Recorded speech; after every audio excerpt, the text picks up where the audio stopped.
hello, hello. Today, I'm going to be reading the official Stardew Valley cookbook. I'm actually so excited. I love Stardew Valley. I've always loved Stardew Valley since it first came out, and just like the game, the book is by Concerned Ape. There are a lot of background noises. The birds are chirping, cars are driving around, my refrigerator is going. I thought about waiting to record this, but I am lazy and not that recent, so we are starting now. I hope you do not mind the noises. So this is the DHE official the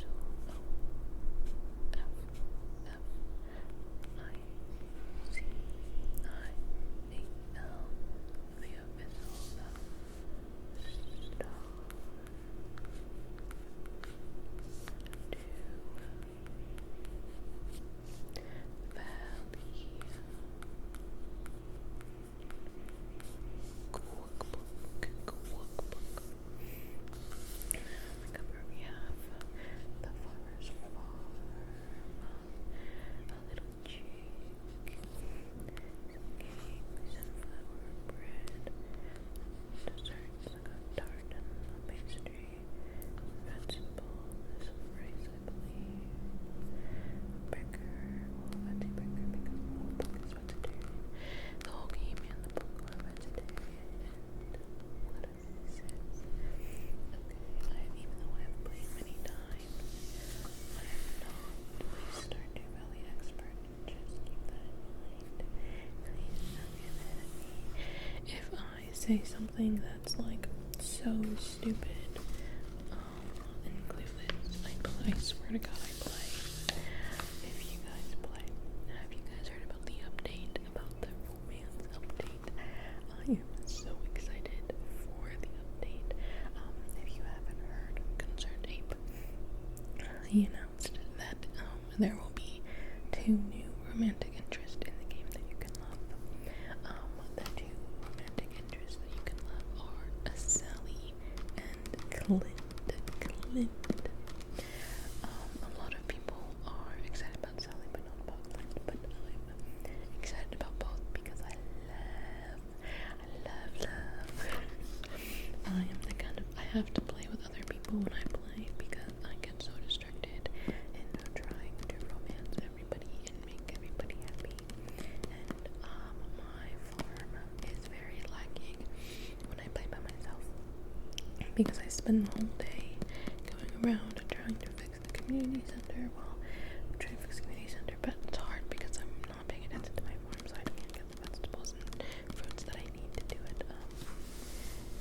And I stalk my love interest. I have a mod where I can cheat. I have a mod where I can cheat and be married to every single person on the island. Because that's my favorite part of the game. I always start with Sam, the blonde guy. Don't ask me why. He's been my favorite since the very first time I played, and I found David. It was so cute. I know a lot of people go for Sean. I believe his name is Sean. Ladrunk. I cannot tell you why. I think Sam is the cutest ever. His little blonde hair, and I don't know, his daddy is anyways, let me get into the actual cookbook and stop talking about the game. I won't be reading the whole cookbook. I'll just be flipping through things and talking about things I find interesting. The photos are so beautiful. I definitely recommend getting this if you're interested in it, and support Concerned Ape and the other creator. I'll go back and do the other creator's name. It's definitely worth it. It's a very good cookbook. It's beautiful too, just the art and the photographs, and It's a gorgeous piece of art. I love it. I love it. I love the whole thing. I love Stardew. I love the creator, the cookbook. I love cooking, so it's very good for me. It's very good for me. I also have a mod where my animals look different, and I have a mod where it changes their outfits for the season, so they all have different outfits. It makes me very happy. And I don't really know how to do computer stuff like that. This looks so good. I'm gonna try this. I wanna try this. So the way the cookbook is set up is that it's set by the seasons. So there's spring, summer, fall, and winter. Technically right now we are in winter, but you would not know it because it is so warm here. It's so warm down here in the south. I'm in the zone, by the way. I want to make this so bad.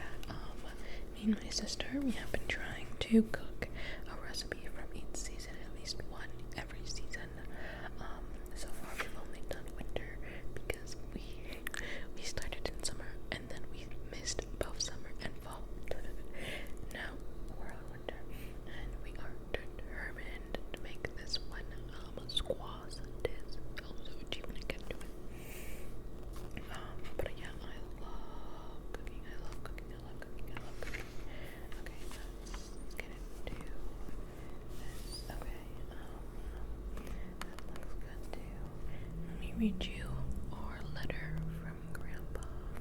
Our letter. I'm sorry, there was a cut there because not only did a police car drive by with its sirens on, a car started backing up.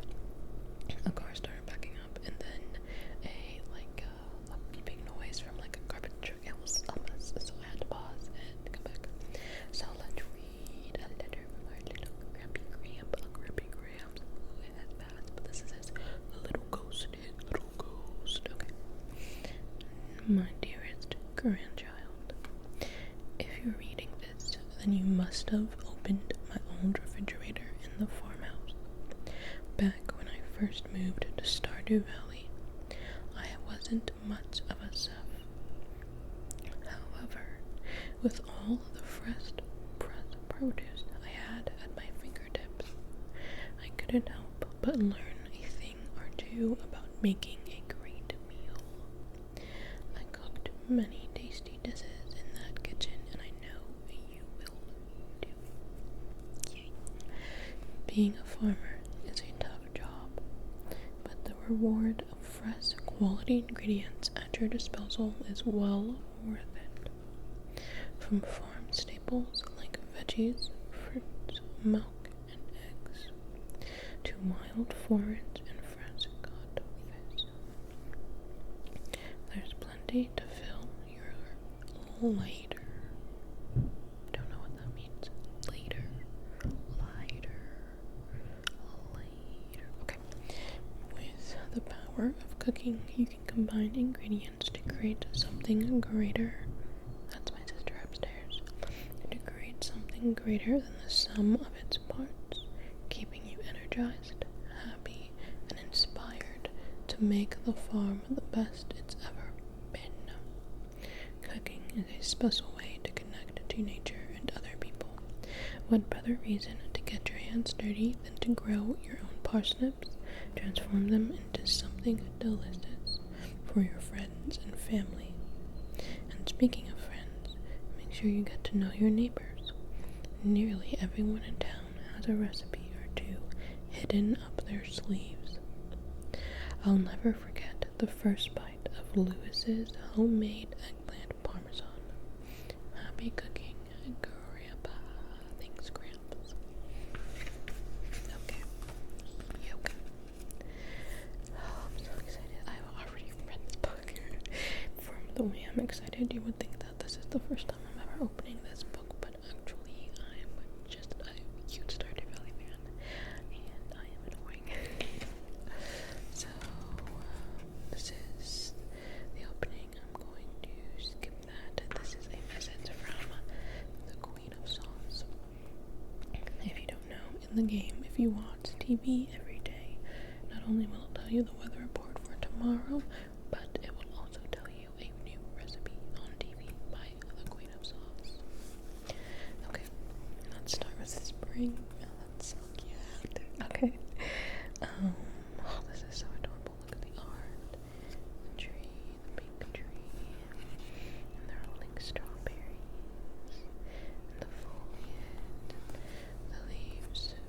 And the breeze. And the scarecrow. The scarecrow. The scarecrow. Okay. The spring. The spring. The spring. So, on page 18, there is the complete breakfast. On page 22, there is the farmer's lunch. On page 25, there is vegetable stock. On page 26, there is chowder. On page 28, there is fiddlehead risotto. On page 30, there is pizza. On page 36, there is a carp surprise. On page 40, there's stir fry. On page 42, there is cheese cauliflower. On page 44, there is a salad. On page 47, there is rice pudding. On page 49, there is rhubarb pie. I'm definitely gonna look at that. I'm probably gonna look at all the desserts because I love desserts.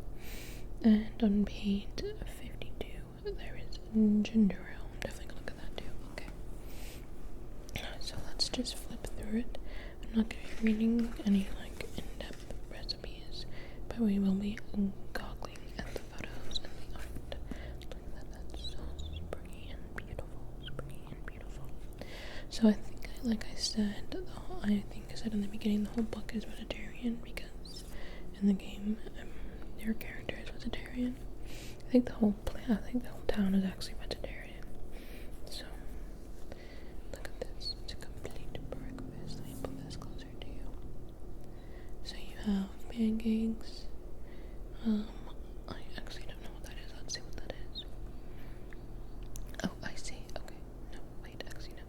These are hash browns. Okay, these are hash browns. This is a salmon berry rhubarb compote. That's so cool. Pancakes with a little bit of butter, fried eggs, and a cup of coffee, and the serving size is for 4 people.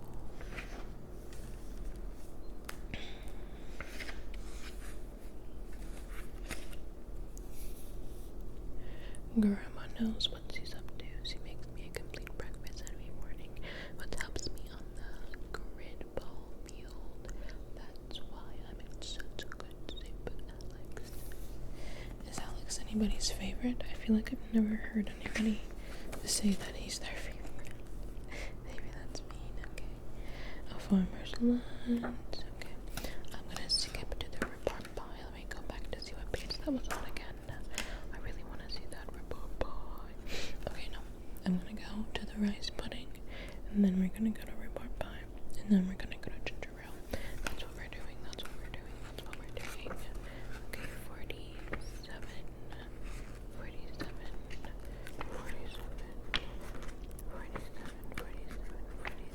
Okay. My sister loves rice pudding. It's one of her favorite meals. Not meals, desserts. She loves pudding in general. She loves rice pudding and banana pudding. Okay, let me read you this. Rice pudding with cherry compote. Rice pudding with cherry compote from the kitchen of Evelyn Yields makes 4 to 6 servings. Some folks say that rice is bland and boring, but I say some folks don't have any imagination. There are so many tasty things you can make with rice, and all it takes is a little milk and sugar to turn those fluffy little grains into delicious desserts. Cooking the mixture down slowly gives the rice a sweet and a soft and chewy texture that suits its sweetness perfectly. It'll put a smile on even the biggest grump's face, and I said no. Let's see the photos. I just want to see the photos. This is the rhubarb pie. That's rhubarb pie from the kitchen of Marnie. The yield is 8 to 10 servings, and that's the little drawing. It's always been my opinion that a rhubarb pie should dark rhubarb, just with enough sugar to balance out its tartness. There's a place for strawberries or vanilla, but that place is not in my rhubarb pie. Buttery, flaky crust filled to the brim with fresh rhubarb. Nothing says a spring quite like that. Okay, this is the picture of the rhubarb pie. That looks beautiful. That actually looks so tasty, so tasty, so tasty. And then you have a cup of milk on the beautiful blue and white tablecloth. That looks so good. I've actually never had rhubarb before, but I remember when I was a kid in elementary school, we read a book about a little girl who loved rhubarb, and for some reason, the way the rhubarb was described in the book made it seem like it was the tastiest thing in the world. And so, since I was a kid, I've wanted to try rhubarb, but I still haven't, because it's really tart though, right? Like, it's a little bit sour. Ginger ale. Actually, I think I do believe the photos are in the front. The photos are in the the salad looks quite good. Let's go. That's way too far in the front. Way too far in the front. Way too far in the front. I'm sorry, I'm lost in the book. Quite lost in the sauce. I know that there's a photo for every food, I'm pretty sure. So I must have missed the rice pudding and the other thing somewhere. So I wouldn't be surprised, but perhaps I am wrong about the photo, though. Perhaps I am wrong, but that's okay. Let's go to summer. My birthday is in summer, so I particularly love the summertime because I am a July baby. A July baby. Okay, let's look at the photo of the little seagull.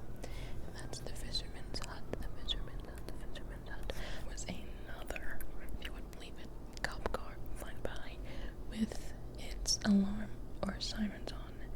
So that's great. I love that. No zombie apocalypse must be happening out there. I don't know. Okay. As I was saying, I am a summer baby, so I love the summer. I love summer. I was born in July. So we have the fisherman's hut back here, and a little seagull with its wings up, and a pink and white umbrella with a pink and white owl. Maybe kind of matches my nails. And then they're building a sandcastle and playing with seashells. And I think he's bothering the crab and being chased by the baby seagull. Baby seagull. That's so cute. Let's read the summertime thing, mostly because I love the summer and I want to see what it says for summer. A festival of flavors. If nature played a song, then summer would be its crescendo. It's a time of growth, abundance, sunlight, and most importantly, a wild variety of culinary opportunities. Fresh fish, juicy fruits, red summer melons, and much more are just waiting to be enjoyed. As temperatures begin to soar, you'll no doubt be looking for fuzzy hops and appetizers, entrees, and something to bring to your local whole festival. Beautiful.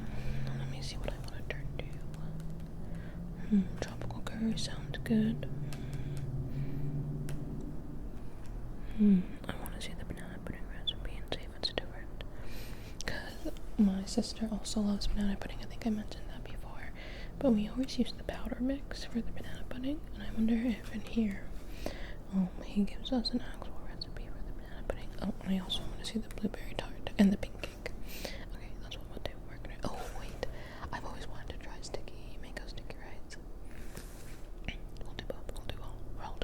Or we have the time. You're not going anywhere. Okay, 84, 86, 88, 92. Okay, 85.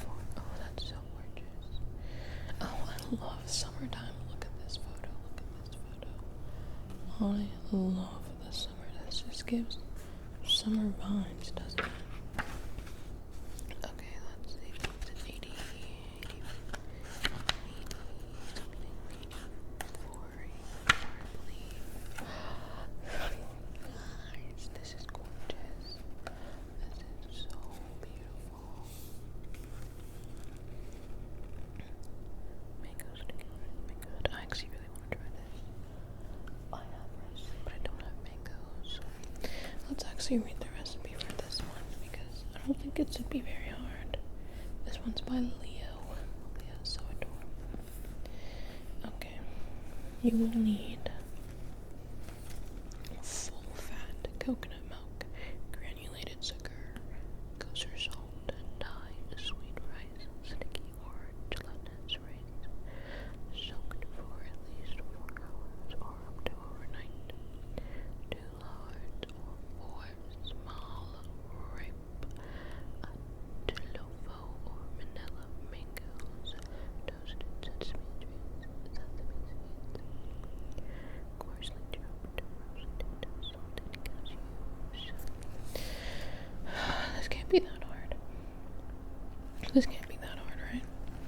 Okay, medium saucepan, large, that sounds quite good and quite easy. Okay, here is the banana pudding. For this you need whole milk, sugar, corn salt, heavy cream, egg yolks, creme de banana, vanilla extract, unsalted butter, confectioner sugar, or powdered sugar, ripe bananas and vanilla wafers, butane cookie torch optional. Yeah, this is like a from scratch banana pudding recipe. I've never made from scratch banana pudding before, only the powdered stuff. Oh, the pink cake. The pink cake is quite beautiful, I believe it's strawberry though. You need watermelon for it, and strawberries, and lemon zest, and vanilla. I wonder what that would taste like. Wait, that's one of the... Oh, that's for a watermelon strawberry jam. And the actual cake is vanilla. See, the watermelon is for a jam you put in between the layers. The actual cake is a vanilla cake with buttermilk, and then the frosting is, can you see that? The frosting is a strawberry cream cheese frosting. I quite love strawberry cakes, and I love cream cheese frosting. I should make this for my birthday. Not that my birthday's really anytime soon, but okay, I think actually I'm going to leave it off here. Actually no, I'll give you one more recipe. Blueberry tart. I want to see the photo. Let's find a photo. That's the pina colada. Let's find a recipe that has a pretty photo, and we'll leave off there. The prettiest photograph. Nice. The pumpkin soup is a contender. That is quite pretty pumpkin soup. The autumn medley, vegetable medley, and red plate. Not a contender in my book. Let's keep turning the photographs. Fish stew.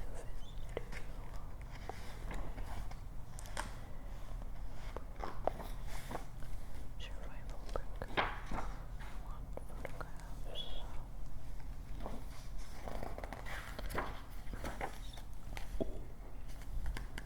We're going here. We're going there. 134. Blackberry cobbler by the Queen of Song. 6 to 8 servings. Let's read this. We have to read this, right? I mean, that was too beautiful. Blackberries. Those precious little nuggets of wild forest flavor. I don't think blackberries get the love they deserve. You're often lucky if you find one good recipe in a whole dessert cookbook. One of these days, I think I might just make another cookbook with nothing but blackberry recipes. I'll be the queen of blackberry sauce. For now, I'll be content with one really smashing blackberry cobbler recipe that will go all in on blackberry flavor by using fresh fruit and preserves together in the filling, then top it with a spoonful after spoonful of old-fashioned buttermilk and biscuit dough. I don't think it'll come as a shock to anyone when I say that this cobbler pairs magnificently with a scoop of vanilla ice cream. You've got to get the cobbler. You've got to let the cobbler rest and cool a little before digging in, though I don't want to see any of you out there burning your tongues because you're too eager to eat. Okay, let's see. You need salt, flour, sugar, baking powder, cinnamon, salt, buttermilk, vanilla extract, blackberry preserves, blackberry cornstarch, raw sugar, vanilla ice cream. I love cobblers. Okay, I think that's what we're at. Thank you for reading this book with me. It was a little bit chaotic and very noisy. The sun decided to change its direction quite often. Thank you. If you want, you should definitely get this book. Bro, there are so many noises. I'm actually done. I think I've had to cut like 4 times now. So,